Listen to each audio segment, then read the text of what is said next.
Hey everyone, Victor is here, and in this video I want to talk about a rather interesting reaction intermediate called benzyne, which looks like a benzene with a triple bond. Of course there is no real triple bond there, but this intermediate is well described and well investigated. However, the exact structure of this intermediate goes beyond the scope of this video.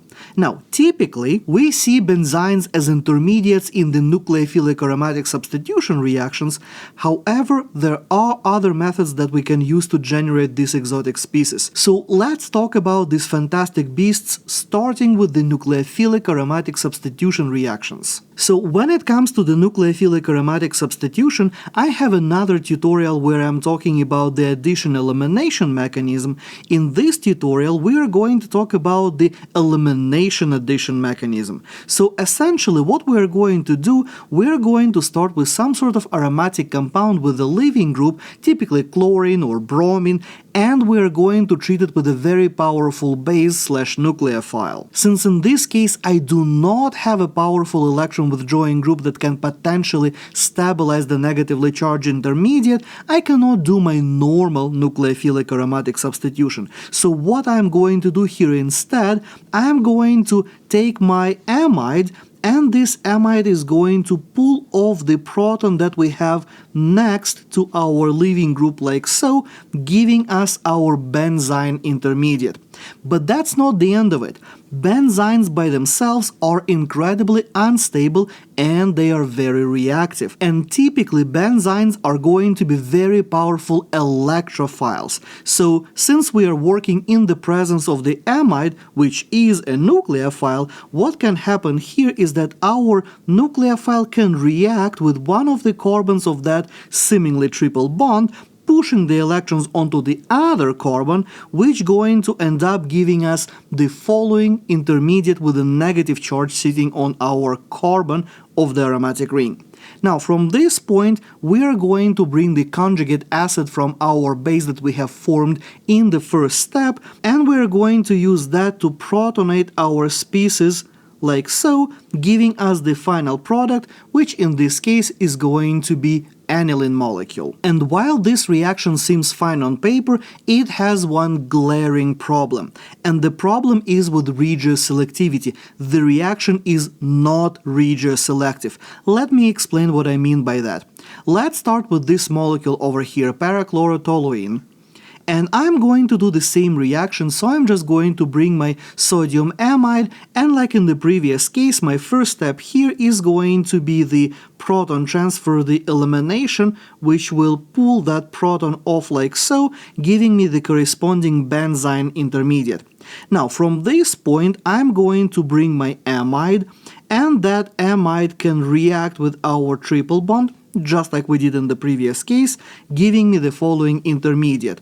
This guy going to grab a proton from our conjugate acid, which in this case is ammonia, giving us the final product of this pathway over here being meta-aminotoluene, or rather, actually, more correct way would be to call it meta-methyl-aniline, because nitrogen has a higher priority, so we got to use the name aniline rather than toluene. But I digress. Now, the trick here is to recognize that at this point, when we have our benzyne intermediate, we can actually do another nucleophilic attack on our triple bond from this perspective, like this, and now we are going to end up with a slightly different intermediate, which, after the proton transfer, is going to give us paramethyl-aniline. So unfortunately, instead of one clean product or one major product here, we are going to end up with roughly a 50-50 mixture of two constitutional isomers, which is far from ideal. So the reaction definitely does have its own limitations when it comes to the synthetic applications.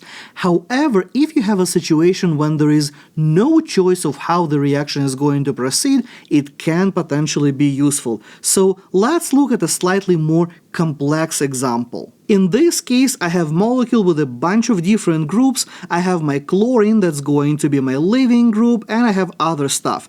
I'm going to do the same reaction with sodium amide as before, and after all eliminations and proton transfers and whatnot, we are going to get this intermediate. Now, this intermediate, the nitrogen, can only react with this position in our aromatic ring because it physically cannot reach the other side, which means that in this case I'm going to end up with 1, 2, 3, 4, 5, 6-membered ring. And of course it had to be a ring because what would be the fun otherwise? So as a result of this nucleophilic attack, we are going to get the following intermediate where my atoms are still over there. My atom number 1 is the nitrogen, then I have my atoms number 2, 3, 4, 5, and 6, and now my negative charge is sitting on the aromatic ring. So after this, we are going to bring our ammonia, we are going to do the proton transfer like we did in all of our other steps, and eventually we are going to get our final product looking like this. So in this case, since there was no other choice for our reaction to proceed in any other way except for this way,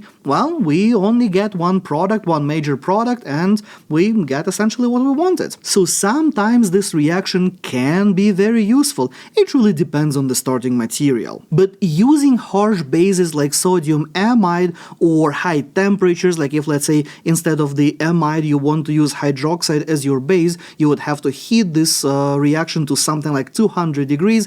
Using those conditions sometimes is, well, not really good idea because many organic molecules, they're just not stable enough at high temperatures. So there are plenty of other ways that we can use to generate these benzyne intermediates. And probably one of the most common methods is going to be via the reaction from dihalides. So if I have a ortho-dibromide like this, then if I treat that with something like lithium or maybe magnesium, I can form the benzyne by initially forming the corresponding organometallic compound, but the trick here is that these organometallic compounds, they're not super stable because you have a very significant delta minus right next to a delta plus. You have a nucleophile right next to an electrophile with a leaving group. So what's going to happen here? Your organometallic compound going to essentially just react with itself, kicking that leaving group out and giving us benzyne. This can be done at very gentle conditions without heating your molecule to just, smithereens, nor do you need to use very harsh bases. You can just use your organometallic compounds here. Alternatively, if we don't like organometallics for whatever reason, there are other methods how we can utilize this idea of the leaving group plus nucleophile, and probably one of my personal favorite one is the diazo compound with carboxylic acids like that. This is a reaction that I've done many times in my lab, and if we take this orthoaminobenzoic acid, then we can convert that into the corresponding diazo compound by using the regular diazotation reaction with sodium nitrite, giving us the following intermediate. But now we have kind of the same idea as before, where we have a good leaving group, which is my N2, we have a nucleophile, which is actually this carboxylic acid, and we have the electrophile, which is the carbon with my N2. So here the carboxylic acid can supply that electron density like so, essentially kicking the CO2 and nitrogen out of this molecule, giving us benzyne again. And again, this reaction now is done in very gentle conditions without the need for extreme temperatures or harsh bases. And from this point, benzynes can be used in a lot of different chemistry. Probably one of my personal favorite is going to be the cycloaddition reaction. The thing is, the benzyne, in addition to being a very good electrophile, is also an excellent dienophile. So if I bring benzyne in contact with any kind of diene, like let's say I have furane over here, then it can easily do a Diels-Alder reaction here, where we are going to make a new bond between these highlighted atoms, and as the result of this 4+2 cycloaddition, we are going to get this fun tricyclic molecule where the the two new bonds that I have just created are right over here. Pretty cool, huh? And while there are a lot of other different reactions where the benzyne intermediate can participate, probably the only reaction that you would actually need to know within the scope of your course is going to be the nucleophilic aromatic substitution, which happens via this elimination addition mechanism, and the most important thing that you would have to remember for that one is that reaction is non-regioselective. That's about it. Now, have you covered this reaction in your course yet? Let me know in the comments below. And as always, thank you for watching. If you learned something new today, boop that like button and let me know about that in the comments below. Check out this video next, and I will see you next time.